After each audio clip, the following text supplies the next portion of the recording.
Allô YouTube, ici Michel, ça fait... Bon, moi j'ai pas fait de vidéo malgré que j'en ai fait un le mois de juillet. Ça me fait plaisir de vous parler aujourd'hui. Aujourd'hui je le fais à l'extérieur au lieu de le faire à l'intérieur. Aujourd'hui je vais parler d'un sujet assez important, grave, ça fait que je vais parler de suicide. J'ai toujours été une personne renfermée jusqu'à l'année passée quand j'ai commencé ma transition. Ça n'a pas été facile pour moi. J'ai toujours cherché de l'aide, j'en ai jamais trouvé. Et je dois dire que j'ai commencé à penser au suicide, j'avais quelque chose comme 10 ans, peut-être avant. Et j'entendais parler des fois mes parents que le monde mourait dans leur sommeil. J'aurais aimé ça que ça m'arrive. Mais la seule affaire que je pensais pas que les personnes qui te parlaient, c'était des personnes âgées. Donc, et une chose que, comme j'ai dit, je pensais au suicide, je cherchais plusieurs moyens de me suicider. Et un de ces moyens-là, c'était de me couper. Ma mère avait un set de couteau, whatever. Quelqu'un qui me toussait, bonjour. Ça fait que moi, je prenais plus le long couteau. Il y avait une lime après. Je l'aiguisais. Un bateau. Il n'y a pas un jet ski, whatever. Un sidou. Ça fait que je l'aiguisais parce que je voulais être sûr de ne pas me manquer. Et je m'assoyais à la table de cuisine chez mes parents. Et je passais le couteau sur mon bras ici. Je sais pas si vous voyez. Sur mon bras. Ici. Sans laisser de marque. Je ne coupais pas vraiment la peau. Et des fois, je prenais le même couteau. Et je me passais entre deux vertèbres. Et je me disais, vas-y Michel, fais-le, tu souffriras plus. Je ne l'ai jamais fait. Et il y a des fois que je venais de mauvaise humeur après moi-même. Ça fait que dans ce temps-là, je prenais le couteau, je me mettais à l'envers. Le bateau. Puis il fait du bruit.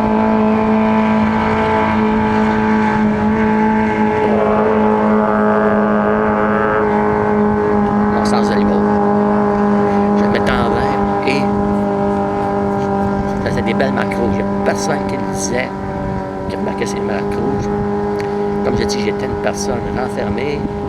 Fait que jusqu'à l'âge de 16 ans, mes parents pouvaient faire des commissions, me laissaient 2-3 heures à la maison. À partir de 16 ans, ils me laissaient seul. Et je faisais, qu'est-ce que le sérieux que je vous ai décrit, je le faisais avant et après 16 ans. Pourquoi je ne l'ai pas fait, je ne le sais pas, mais je suis bien heureux de ne pas l'avoir fait rendu. Plus tard dans la vie, disons que, et à cause de que j'étais enfermé en passant, que je ne visitais pas mes parents, mais ça, je vais en faire une autre vidéo là-dessus. Et plus tard, dans les années 2000, c'était une autre sorte de suicide que je voulais faire. C'était pas un suicide direct comme c'est là. Je pense, moi, je me souhaitais de faire un infarctus. Je voulais pas le faire sur la job, je voulais le faire chez moi, parce que sur la job, ben, il aurait été obligé de m'aider, tandis que chez moi, ben, ça arrivait là, that's it, capote, finish. Et une autre chose que je pensais, c'était de pogner le cancer. Encore là, je ne me serais pas fait soigner, celle-là. Moi, mon motus, c'était live fast, die fast. Vivre vite, mourir vite. Ça fait que c'est un autre moyen pour moi de m'en sortir. Et je parlais avec ma soeur au fin février, que je disais que j'avais souvent considéré le suicide. Et elle m'avait demandé, elle m'avait demandé si j'avais pas fait de tentative de suicide. De quoi tu parles? Elle m'avait parlé de certaines personnes. J'ai répondu tout de suite, non, ça n'a pas une tentative de suicide. J'y ai pensé pendant une couple de secondes, je me suis dit, tu as peut-être raison, peut-être c'en était une. Fait que, comme je dis, j'ai fait un coma éthylique. Tout ce que je me souviens, c'est de boire et de me ramasser à l'hôpital. Qu'est-ce qui est arrivé entre les deux? Je ne sais pas, mais ça m'a été raconté et c'est pas beau. Fait que, je pouvais pas, j'étais avec 3 amis, on dit 3 ex-amis chez une fille. Et les drinks n'arrivaient pas assez vite. Ça fait que, ouais, je leur volais leur drink et disons que je me suis retrouvé seul assez vite. C'était mon moyen de me sortir d'une situation dans laquelle j'avais aucun contrôle. Fait que je me suis ramassé à l'hôpital, c'est pas là, vers 11h45. Mes parents étaient sortis, mais ils sont venus assez de bonne heure.